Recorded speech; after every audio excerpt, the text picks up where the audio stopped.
광야에 임한 은혜라는 제목으로 오늘 말씀의 은혜를 함께 나누기 원합니다. 1990년대부터 2000년대까지 사랑하는 여성에게 남자들이 프로포즈를 할 때 자주 사용했던 멘트가 하나 있습니다. 이 자리에서 들어보신 분도 계실 수도 있고, 또 내가 직접적으로 이 멘트로 아내에게 청혼을 하셨던 분도 계실 거예요. 무엇이냐면, 내가 평생 당신의 손에 물 한 방울 안 묻히게 해줄게. 들어봤다. 네. 혹시 해보셨나요? 네. 저는 안 했습니다. 자신이 없었어요. 네. 물을 안 묻힐 수 없기 때문에 저는 하지 않았지만, 우리가 이러한 말투로, 이러한 멘트로 프로포즈를 하게 될 때는 마음이 담겨져 있죠. 어떠한 마음이 담겨져 있느냐? 내가 사랑하는 이 사람을 평생 고생시키지 않겠다라는 사랑의 마음이 담겨진 멘트이죠. 그래서 이 말을 들을 때 대부분은 어떻게 당신이 내 손에 물을 안 묻혀? 믿지 않지만, 그래도 그 사람이 이 멘트를 할 때에는 그 말 속에 담겨져 있는 나를 향한 그 진심의 마음, 사랑의 마음을 알고 있기 때문에 속는 셈 치고 넘어가 주는 거죠. 그래, 내가 한번 믿어줄게 하고 그 사랑에 반응을 하는 것입니다. 우리가 사랑하는 사람을 고생시키고 싶지 않은 그 마음, 사랑하는 사람이 행복한 길만 걸어가길 바라는 그 마음은 이 부부관계뿐만이 아니라 부모와 자녀와의 관계에서도, 그리고 사랑하는 친구들이나 성도의 관계 안에서도 동일하게 적용될 것이라고 생각을 합니다. 무엇보다도요, 이 사랑하는 사람이 고생길을 가지 않기를 바라는 그 마음이 가장 잘 나타나는 관계가 있다라고 한다면 그것은 바로 하나님과 우리와의 관계일 것이라고 생각을 합니다. 하나님은 그 누구보다도요, 우리가 가장 행복한 길, 우리가 가장 복된 길을 걸어가기를 원하시는 분이십니다. 우리가 내 인생을 사랑하는 것보다도요, 내 인생을 하나님이 더 사랑하신다라는 거예요. 그래서 그러나 우리가 기억할 것이 있다라고 한다면요, 우리를 향한 그 진실한 그 사랑의 표현이, 그러니까 우리의 인생을 향한 하나님의 사랑의 표현이 내가 생각하는 것과는 조금 다른 모습으로 표현이 된다라는 것입니다. 그러니까 우리는 사랑한다라고 한다면 소위 꽃길만을 걷는 것이라고 생각을 하죠. 내가 사랑하는 사람은 행복한 길만 걸어가야 돼. 하나님이 나를 사랑하시면 내 인생 어떻게 해야 돼? 늘 좋은 일만, 평탄한 일만 있어야 된다라고 우리는 대부분 생각을 합니다. 그런데 하나님의 사랑의 표현의 방식은 그렇지 않다라는 거예요. 사랑하시지만 그 사랑하는 자녀의 인생이 꽃길이 아니라 광야의 길을 걸어가도록 인도하시는 분이 하나님이시고, 그게 하나님의 사랑의 표현 방법이라는 것입니다. 그래서 우리는 탄탄대로의 인생을 걸을 것이라고 생각을 하면서 하나님의 사랑을 기대하기도 하죠. 그러다가 극심한 고난의 문제들을 마주하게 되면 내 힘으로나 우리의 가족의 능력으로 해결할 수 없는 그 문제들을 마주하게 되면 우리는 하나님의 사랑에 실망을 하게 됩니다. 하나님이 나를 정말 사랑하시나? 내 믿음이 이것밖에 안 됐나? 하나님을 향한 내 정성이 부족했던 것인가? 라고 오해를 하게 된다라는 것입니다. 우리는 이러한 인생의 고난의 여정을 믿음으로 돌파했던 한 인물을 잠시 떠올려 보기 원합니다. 그 사람의 이름은 욥입니다. 욥은 하나님을 향한 신실한 믿음으로 살아왔지만 전혀 예상하지 못하였던 인생의 고난들을 마주하게 되죠. 종들과 가축이라는 재산들을 잃어버리게 되기도 하고, 10명의 자녀가 한순간에 죽음을 당하게 되는 비극을 맞이하기도 합니다. 또한 그뿐만이 아니라 자신의 육체에 심한 고통의 질병이 찾아오게 되는, 재산을 잃고 가족을 잃고 질병까지 얻게 되는, 주변 사람들이 봤을 때는 마치 그의 인생이 저주받은 것 같은 그러한 현실을 맞이했던 것이 욥이었습니다. 그런데 욥은요, 자신의 인생을 살아가면서요, 단 한 번도 하나님 앞에 자신의 인생을 원망하지 않았어요. 그리고 자신의 인생이 저주받은 인생이라고 생각하지도 않았습니다. 어떻게 생각하고 고백했느냐? 욥기 23장 10절의 말씀을 보니 욥은 이렇게 고백을 합니다. 그러나 내가 가는 길을 그가 아시나니 그가 나를 단련하신 후에는 내가 순금같이 되어 나아오리라. 아멘. 이 고백은 인생의 광야와 같은 시간을 우리가 어떻게 맞이해야 하는지를 잘 보여주는 말씀이기도 합니다. 순금은 그냥 만들어지는 것이 아니죠. 뜨거운 고온의 불에 들어가야 하고, 또 망치로 수없이 두드려 맞는 그 연단의 시간을 거쳐야 비로소 순금이 됩니다. 우리의 인생도 마찬가지죠. 고통과 시련을 겪는 그 시간들이 반복이 되어질수록 우리 안에는 하나님을 향한 오해와 불신의 찌꺼기들이 사라지고 세상으로 가득 찼던 그러한 찌꺼기들이 사라지게 되고 무엇으로 가득 채워지는가? 하나님으로 가득 채워지는 것입니다. 고난과 시련의 시간은 우리가 하나님께 더욱더 가까이 나아가게 하는 믿음의 동력이 되기도 하고, 그 동력이 쌓이고 쌓이다 보면 우리는 어느샌가 순금같이 되어 하나님 앞에 서는 믿음의 인생으로 살아갈 수 있게 되는 것이죠. 이것은 하나님의 사랑의 표현이자 자기 백성들을 이끌어 가시는 하나님의 방법입니다. 오늘 우리가 함께 읽었던 본문의 말씀은 이 마침내 출애굽이라는 놀라운 구원의 소식을 얻게 된 이 이스라엘 백성들이 가나안 땅을 향해 나아가는 첫걸음들을 기록한 장면입니다. 오랜 기간 동안 이어졌던 노예 생활에서 마침내 벗어나 해방의 기쁨을 누렸던 그때 그들의 발걸음은 꽃길이 아닌 광야의 길로 향하게 됩니다. 그리고 그 광야에서 이스라엘 백성들은 하나님 베푸시는 놀라운 은혜들을 경험해 나가게 됩니다. 이 시간에는 광야에 임하였던 세 가지의 은혜를 함께 살펴보고, 또 그 은혜의 역사가 오늘 이 자리에 있는 우리 모두에게도 동일하게 임하게 될 것을 확신하고 소망하는 시간이 되기를 축복합니다. 첫 번째로 기억해야 할 광야의 은혜가 있습니다. 그것은 바로 가장 완전한 길로 인도하신다라는 은혜입니다. 우리 오늘의 본문 17절의 말씀을 우리 함께 한 목소리로 읽도록 하겠습니다. 함께 읽겠습니다. 바로가 백성을 보낸 후에 블레셋 사람의 땅의 길은 가까울지라도 하나님이 그들을 그 길로 인도하지 아니하셨으니 이는 하나님이 말씀하시기를 이 백성이 전쟁을 하게 되면 마음을 돌이켜 애굽으로 돌아갈까 하셨음이라. 아멘. 이 바로에게서 해방되었던 이스라엘 백성들은 가나안을 향한 여정에 오르게 됩니다. 그런데 오늘의 말씀을 보니까 하나님께서 그들의 발걸음을 가까운 블레셋 사람의 길로 인도하지 않으셨다라고 기록을 합니다.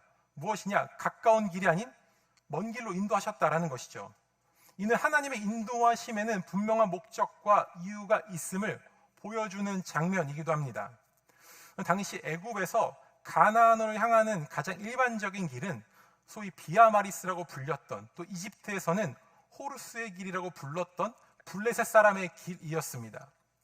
이 길은 해변 옆으로 뚫려져 있는 길로서 주요 무역의 도로로 사용을 했고, 또 일반적으로 군사용 도로로 사용하기도 했습니다. 그러니까 많은 사람들과 동물들과 물자들이 운반되어지는 길이었기 때문에 가장 빠르고 효율적으로 이동할 수 있도록 잘 만들어진 길이었습니다. 또 이스라엘 백성들이 노예 생활하던 당시에는 우리가 성경을 보면 이스라엘 백성들은 흙 이기기와 벽돌을 굽고 농사를 하는 노역을 담당했다라고 했습니다. 그러니까 이스라엘 백성들은 벽돌을 만들어서 성읍을 건축하거나 또 그 성읍 가운데 있는 창고들을 건축하는 일에 동원이 되었는데, 창고들이 만들어지면 이스라엘의 노예들 뿐만이 아니라 다른 애굽에 속한 다른 민족의 노예들이 그 창고를 오가기도 했습니다.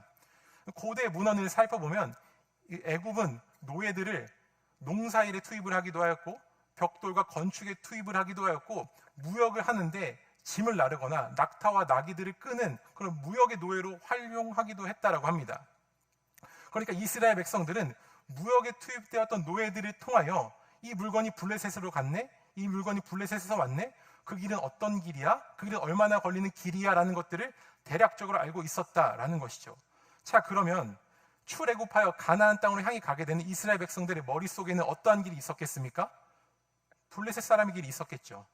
한 달 만에 도달할 수 있는 이 길을 가야 우리가 가장 빨리 안전하게 도착할 수 있다라고 보통으로 생각했을 것입니다.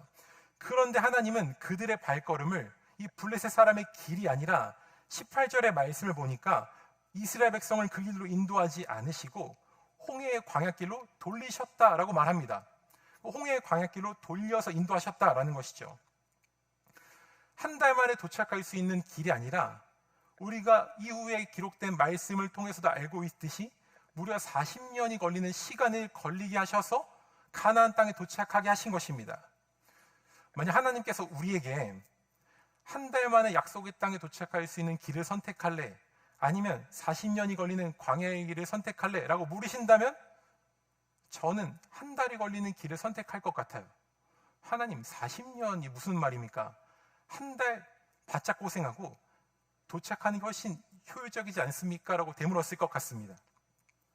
고민할 필요도 없이 가장 빠른 길을 택할 것이죠. 가장 빠른 응답과 가장 완전한 응답 사이에서 일반적으로 하나님, 완전한 응답 괜찮습니다, 기다리기 힘드니 가장 빠른 응답을 달라고 기도하는 우리의 모습과도 같은 것입니다.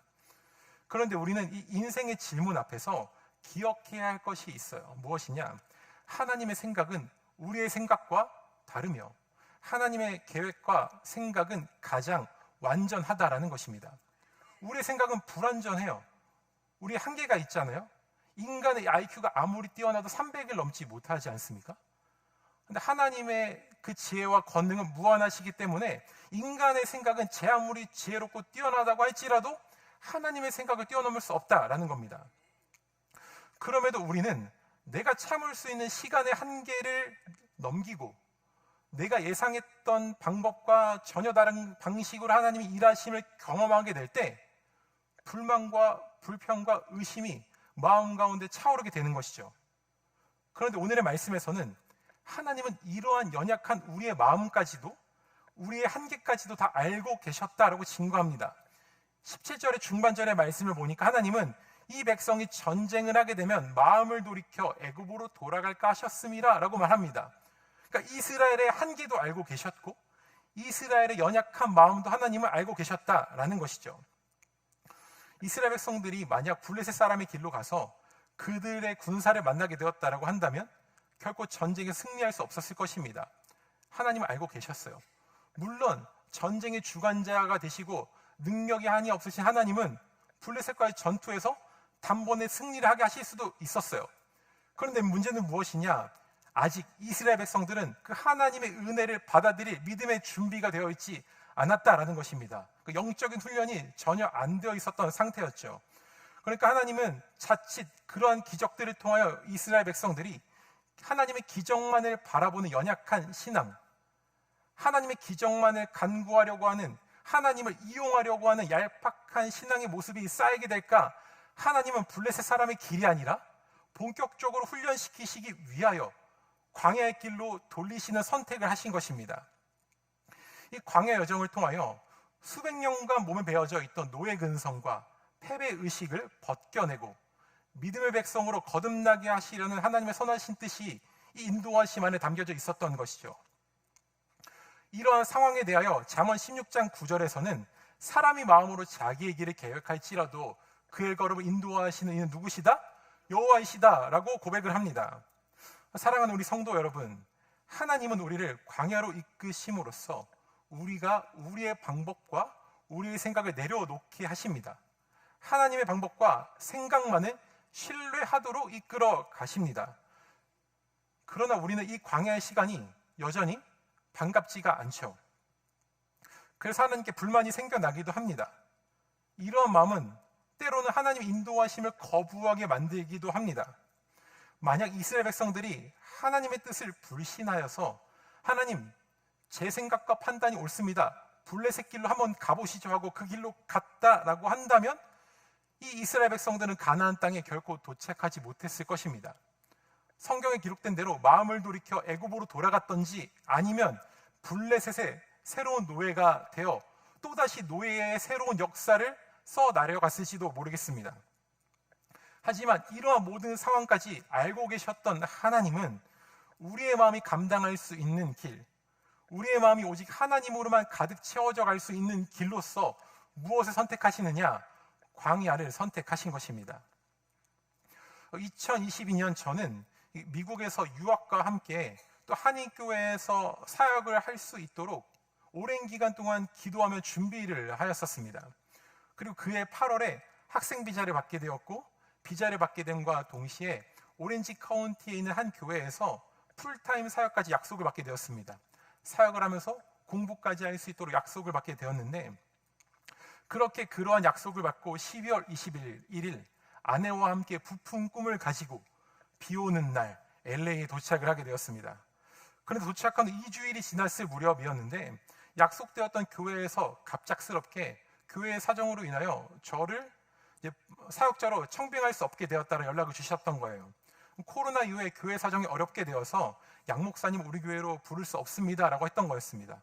그러면서 그 교회 목사님께서는 1년 정도 미국 생활을 잘 즐기고 1년 정도 미국에 적응하다 보면 하나님께서 목사님의 길을 열어주실 거예요 라고 하셨어요. 저는 그래 1년 잘 즐기자 이게 아니라 어떻게 1년을 버텨야 되지? 라는 생각이 차올랐어요. 그리고 제 마음 가운데는 낙심과 그런 막막한 마음이 차오르기 시작했습니다. 그렇게 한 달이 지나고 두 달이 지나고 6개월쯤 지났을 무렵이었습니다. 여전히 사역의 길은 열리지 않고 환율은 오르고 때마침 저희들이 미국에 도착하자마자 기름값이 막 오르기 시작했어요. 그러다 보니까 저의 그 현실을 바라보니까 계속해서 불안하고 낙심하고 염려하게 되는 것이었죠. 그리고 더 나아가서는 미국 생활에 대한 의심이 들기 시작했습니다. 하나님이 나를 왜 보내신 것이? 그냥 이렇게 놀라고 나를 보내신 건가? 그럼 차라리 다시 한국으로 돌아가서 열심히 사역하는 게 나은 게 아닌가? 라는 생각을 하게 되었습니다. 그렇게 불안한 마음에 거실을 계속 돌고 있었을 때 제 아내가 저에게 한마디를 던지는 거였어요. 무슨 말을 했냐면 지금까지 당신의 삶을 인도하신 하나님이 계신데 뭐가 걱정이야? 라고 질문을 하는 거였어요. 그리고 당신 삶을 돌아봐. 아무것도 없는 상태에서 여기까지 오게 하셨는데 앞으로 하나님이 당신의 삶을 인도하시지 않겠어? 라고 질문하는 거였어요. 그 다음에 걱정할 시간에 정신 차리고 성경 봐, 공부해, 기도해 라는 거였어요. 이게 누나의 영성이에요. 그러니까 누나랑 살면 저는 막 고민을 하는데 누나는 걱정을 안 합니다. 그러니까 이 남편이 왜 고민을 걱정하는지에 대한 관심이 없어요. 보통은 이게 정답을 주는 건 남성들의 역할이 생각했는데 반대예요. 그래서 그러한 말을 듣고 나니까 제 삶을 다시 돌아보기 시작을 했습니다. 그리고 지금까지 저의 삶을 인도하신 하나님의 손길을 하나하나 묵상하기 시작했습니다. 그리고 그때 하나님께 제 마음 가운데 두 가지의 단어를 주셨는데 하나는 광야였고 하나는 은혜라는 단어였습니다. 광야와 은혜라는 단어를 제 마음 가운데 다시 심어 주셨어요. 그때부터 하나님은 저를 다듬어 가셨고 더 온전한 그릇으로 사용하시기 위한다는 마음으로 저를 광야의 시간으로 인도하셨습니다. 그때부터 저는 이 시간을 믿음의 훈련의 시간으로 여기고 매일 말씀을 묵상하고 큐티를 하면서 설교를 준비를 하고 그동안 제가 해왔던 설교들을 다시 돌려보기 시작했어요. 부끄러운 마음으로 설교를 돌아보면서 무엇이 부족했는지, 그리고 제 또래의 목사님은 어떻게 사역을 하고 있고 어떻게 설교를 하고 있는지 하나하나 살펴보기 시작했어요. 그러니까 제가 무엇이 부족했는지, 그리고 조금씩 하나님께서 그 시간들을 통하여 저를 성장시키고 계심을 느낄 수 있게 되었습니다. 그리고 마침내 1년쯤이 지났을 때 하나님은 제가 생각하지도 못했던 방법으로 저를 우리 사랑의 빛 선교교회를 이끌어 주셨습니다. 지금까지 저는 너무나도 행복하게 사역을 하고 있죠. 저는 행복한데 우리 성도님들 행복하신지는 잘 모르겠지만 제가 행복한 게 중요하지 않겠습니까? 저는 행복하고 즐겁습니다. 우리 사랑하는 성도 여러분, 어쩌면 여러분도 우리 성도님들은 지금 광야와 같은 시간을 보내고 계실지 모르겠습니다. 개인의 문제, 또 가정의 문제, 또 비즈니스의 어려움, 또 인간관계의 어려움, 건강의 문제, 또 미국의 여러 정세 속에서 답답하게 느껴지는 문제들, 또 항상 이민자로서 경험해야 하는 신분의 문제들까지 우리가 해결할 수 없는 문제들이 계속해서 쌓여져 가고 있을 때 우리는 여전히 답답하고 막막하고 앞이 보이지 않는 것 같죠. 그런 하나님은 그 시간 가운데 있는 우리에게 이렇게 말씀을 하세요. 지금 너희가 걷고 있는 이 길이야말로 내가 너를 가장 완전하게 인도하는 가장 완벽한 길이다 라고 말씀을 하십니다. 하나님이 인도하시는 길은 가장 완전하신 길이기에 우리는 우리의 인생을 온전히 주님께 맡겨드려야 하는 것이죠. 고난과 고통의 시간이 찾아올 때 왜 나에게 이런 일이? 라는 질문이 아니라요, 이 시간이 지났을 때 나에게는 어떠한 은혜가 펼쳐져 있을까를 사모하고 고민할 수 있는 그런 믿음의 소유자가 될 수 있기를 축복하고 소망합니다. 아멘. 두 번째로 우리가 기억해야 할 것은요, 두 번째로 광야에 임한 은혜, 그것은 약속의 이루심입니다. 우리 오늘의 본문 18절과 19절의 말씀을 우리 한 목소리로 읽도록 하겠습니다. 함께 읽겠습니다. 그러므로 하나님이 홍해의 광야길로 돌려 백성을 인도하심에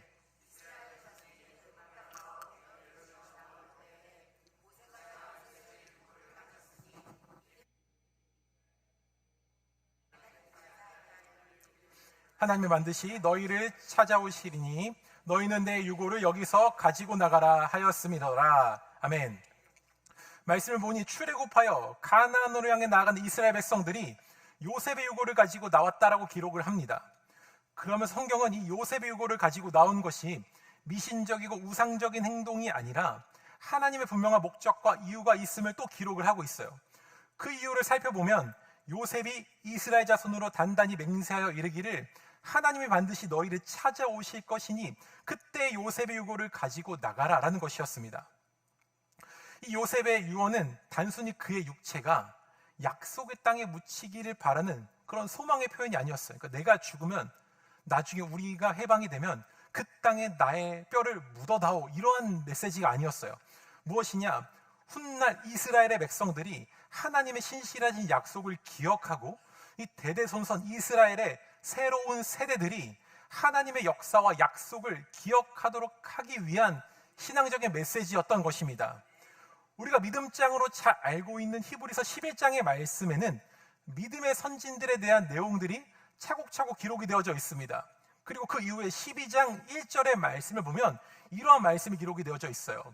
이러므로 우리에게 구름같이 둘러싼 허다한 증인들이 있으니 모든 무거운 것과 얽매이기 쉬운 죄를 벗어버리고 인내로서 우리 앞에 당한 무엇을 하며?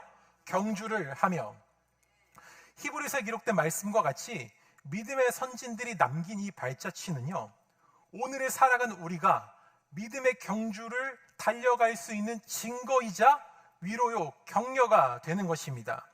그러므로 요셉의 유골은 단지 한 사람의 뼈가 아니라, 위대했던 그 한 사람의 뼈가 아니라 하나님께서 광야의 길을 걸어가는 이스라엘 백성들에게 주신 언약의 증거인 것이죠. 고된 광야 여정에서 낙심하지 마라, 이 약속을 기억해라, 나는 너희들을 반드시 어디로 인도할 것이다? 약속의 땅으로 인도할 것이다 라는 언약의 증거인 것입니다. 이스라엘 백성들은 이 언약의 증거를 메고 가면서 자연스럽게 요셉의 생애를 되묻고 말하고 기억했을 것입니다. 그들은 요셉의 인생 가운데 역사하셨던 하나님의 손길을 되새겨가면서 지금 자신들이 걷고 있는 이 길이 결코 헛되지 않은 하나님의 여정이라는 것을 확신했을 거예요. 다음 주 수요일부터 이 자리에서 교육부 우리 VBS가 진행이 됩니다. 주제가 뭔지 아시나요? 여기 써 있죠? 이집트, 요셉의 여정입니다. 그리고 그 밑에 보니까 부제목이 감옥에서 왕궁까지라고 되어져 있어요. 그리고 우리가 요셉의 여정을 잠시 떠올려 볼 필요가 있을 것 같습니다. 아버지 야곱의 사랑을 받았던 요셉은 하나님이 보여주신 그 꿈을 형들에게 이야기를 합니다. 믿음과 순종으로 이야기했을 뿐인데 형제들에게 미움을 받아서 애굽의 노예로 팔려가게 됩니다. 그리고 그곳에서도 성실하게 그리고 하나님을 향한 믿음을 잃지 않고 살아가게 되죠. 심지어 보디발의 아내의 유혹 앞에서도 요셉은 하나님 앞에 죄를 짓지 않겠다라는 믿음으로 그 유혹을 거절합니다. 그 유혹에 넘어가면 단번에 자신의 인생에 편안한 결과를 맞이할 수도 있었는데 요셉은 자신의 인생에 편안을 줄 수 있는 가장 빠른 길이 아니라 하나님을 선택하는 가장 완전한 길을 선택하게 됩니다. 그런데 그 결과가 무엇입니까? 또다시 고난에 마주하게 됩니다. 그 선택의 결과로 모함을 받게 되었고 누명을 써서 감옥에 갇히게 됩니다. 감옥에서도 요셉은 변함없이 하나님을 신실하게 의지하며 살아갑니다. 하나님은 요셉을 통하여 다른 사람들의 꿈을 해석하게 하셨고 술 맡은 관원장의 꿈을 해석해 주면서 그 관원장에게 당신이 복직하면 나를 기억해 달라라고 술 맡은 관원장에게 자신의 소망을 던져줍니다. 그런데 술 맡은 관원장은 요셉을 잊어버리게 되죠. 그렇게 1년, 2년 또다시 감옥에서 그는 아무런 응답이 없는 시간을 보내게 됩니다. 만약 이 요셉과 같은 일이 우리에게 일어났다면 우리는 어땠을까요? 그러니까 하나님께서 나의 기도를 들어주실 것이라는 확신을 가지고 간절한 기도로 나아가게 되는데 응답이 더딘 겁니다. 하루가 지나고 일주일이 지나고 한 달이 지나고 1년이 지나도 나의 기도 제목 가운데 응답이 없는 거예요. 그럼 우리는 조급해하고 낙심해하며 하나님의 뜻을 의심했을지도 모르겠습니다. 그런데 요셉은 그 속에서도 조금도 조급해하지 않고 불안해하지 않고 여전히 변함없이 하나님을 향한 소망의 믿음을 붙들고 나아가게 됩니다. 그리고 마침내 2년의 시간이 지났을 때쯤 하나님은 요셉을 바로왕 앞으로 등판시키셔서 바로 왕의 꿈을 해석하게 하십니다. 그리고 애굽의 총리로 삼으셨고 요셉을 통하여 이스라엘의 민족의 구원을 받게 된 역사를 일으키시는 거죠. 70명으로 시작되었던 이스라엘의 역사는 시간이 흘러 200만 명이 좋게 넘는 민족으로 자라게 되는 약속의 이루심을 경험하게 하십니다. 요셉에게 주어졌던 이 하나님의 은혜는 이제 누구에게 주어질 차례일까요? 바로 출애굽 1세대, 그리고 이 자리에 모여있는 우리에게 임할 차례입니다. 이스라엘 백성들은 400년 동안 요셉을 알지 못했던 왕들 아래에서 노예로 살아가게 됩니다. 그러나 이제는 그들이 요셉을 기억하는 세대가 되어서 구원을 받은 백성으로서 약속의 땅을 향해 나아가고 있습니다. 비록 요셉처럼 빠른 길이 아니라 먼 길을 돌아가야 하는 삶이었다고 할지라도 이 이스라엘 백성들의 발걸음은 사실 요셉의 여정보다는 더 나은 길이었죠. 왜냐?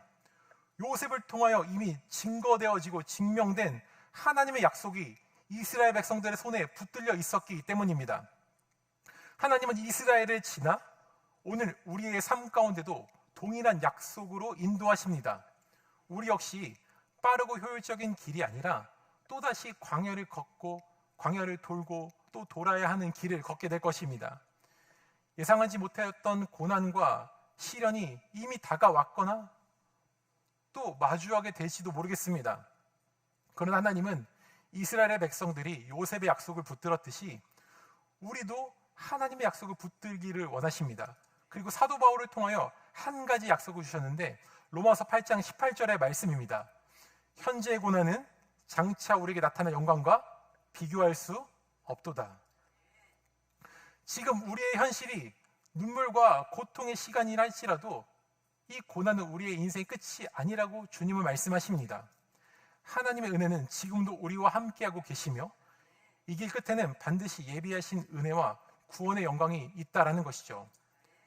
광야의 길을 걸어야 했던 이스라엘 백성들에게 그럼 이 영광이 어떻게 성취되어졌는가? 신명기 8장 3절과 4절에서 모세는 훗날 이렇게 회고를 하며 고백을 합니다. 우리 함께 신명기 8장 3절과 4절의 말씀을 함께 읽어보겠습니다. 함께 읽겠습니다.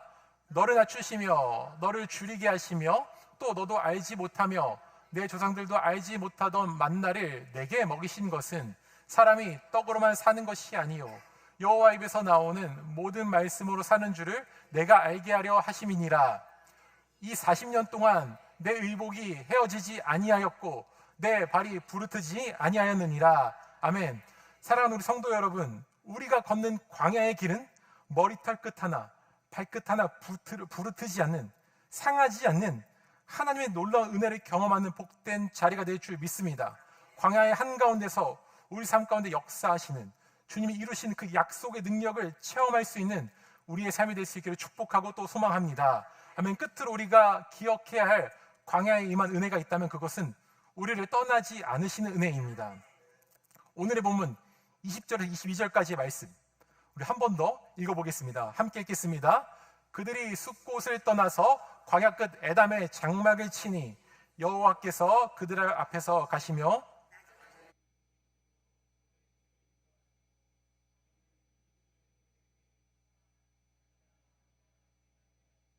낮에는 구름기둥 밤에는 불기둥이 백성 앞에서 떠나지 아니하니라. 아멘. 이 광야의 길은요, 하나님의 입장에서는 가장 완전한 길이지만 그 길을 걸어가는 이스라엘 백성들과 우리 입장에서 보면 눈에 보이지 않는 하나님을 의지하기에 그리 완벽해 보이는 길은 아니었을 것입니다. 그때 하나님은 이스라엘 백성들이 눈으로 볼 수 있고 또 온몸으로 느낄 수 있도록 위대한 증거를 보여주시죠. 그게 무엇이냐? 구름기둥과 불기둥으로 그들 가운데 임재하시는 것이었습니다. 성경은 이 하나님의 임재하심이 백성 앞에서 떠나지 않았다라고 증거합니다. 그러므로 홍해의 광야길이 결코 헛된 길이 아니고 가장 완전한 길이 될 수 있었던 것은 임재하심의 은혜, 함께하심의 은혜가 백성들 가운데 영원히 함께 있었기 때문입니다. 이 출애굽 여정 속에서 함께하신 하나님은 이사야서 7장 14절의 말씀에서 우리에게 보라 처녀가 잉태하여 아들을 낳을 것이요 그 이름을 임마누엘이라 하리라 라고 예언을 하시며 우리 가운데 함께하신 하나님을 보내주실 것이라고 약속을 하십니다. 그리고 그 약속은 이후에 예수 그리스도 이 땅에 오심으로 말미암아 성취가 되어졌지. 그리고 말씀대로 이 땅에 오신 예수 그리스도는 다시 한 번 더 우리에게 이러한 약속을 주십니다. 요한복음 14장 16절과 18절의 말씀입니다. 제가 말씀 읽어드리겠습니다. 내가 아버지께 구하겠으니 그가 또 다른 보혜사를 너희에게 주사 영원토록 너희와 함께 있게 하리니 그는 진리의 영이라. 세상은 능히 그를 받지 못하나니 이는 그를 보지도 못하고 알지도 못함이라. 그러나 너희는 그를 아나니 그는 너희와 함께 거하시며 또 너희 속에 계시겠음이라. 내가 너희를 고와 같이 버려두지 아니하고 너희에게로 오리라. 아멘.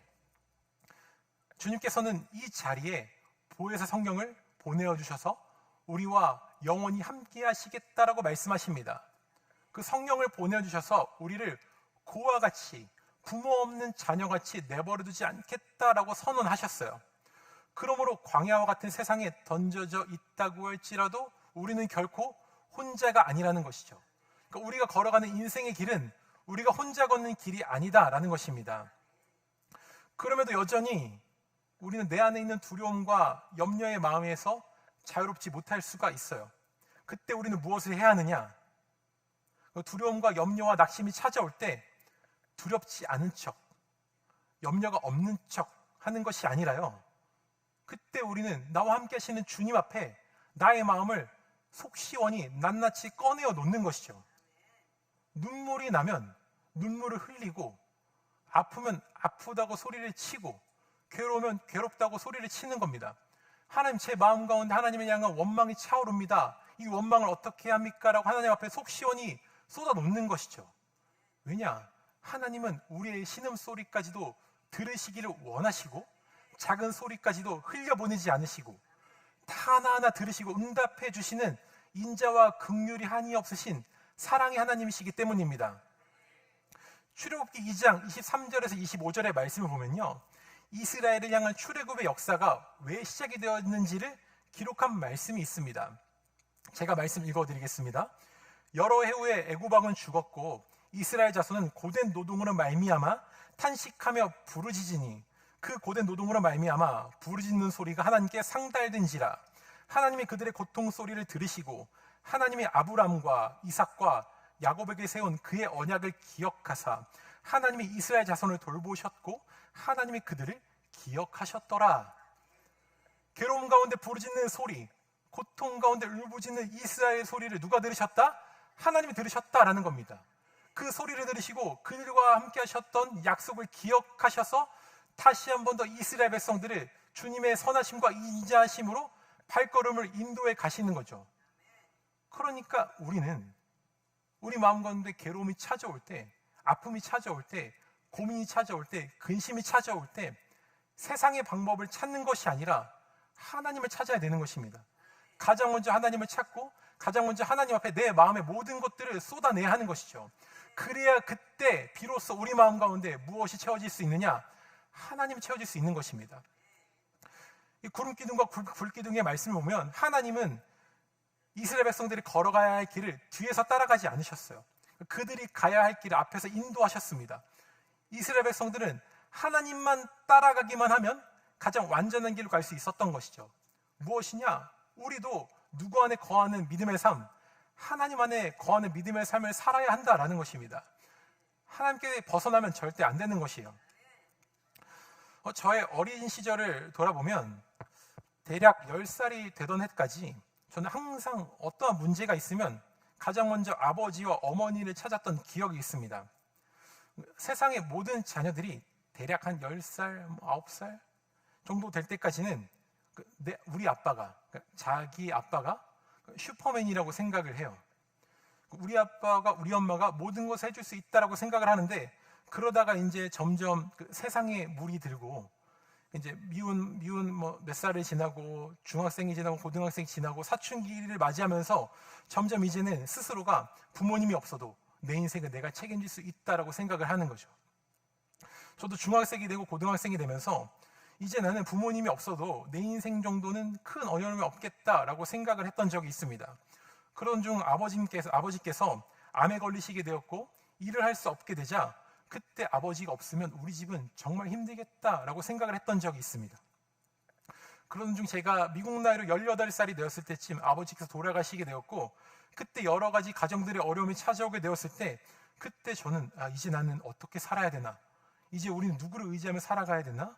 이제 우리 집은 큰일 났다라는 막막함 가운데서 하루하루를 근심하며 살아갔었던 때가 있습니다. 그러다 어느 날 아버지께서 살아계실 때 저에게 가끔 하셨던 이 메시지가 떠올랐어요. 무슨 말씀하셨나? 아버지는 가끔 식사를 하실 때마다 혹은 그냥 저랑 앉아있을 때마다 이런 말씀하셨어요. 용진아, 나는 너의 아빠가 아니다 라는 것이었어요. 저는 무슨 소린가 했습니다. 나는 너의 아빠가 아니라서 저는 이제 용돈 주기 싫으신가? 그러니까 용돈을 주기 싫거나 뭐 제가 사달라는 것들을 사주고 싶지 않아서 하시는 말씀인지 알았는데 그 다음에 이런 말씀하셨어요. 나는 너의 육체 아버지일 뿐이야.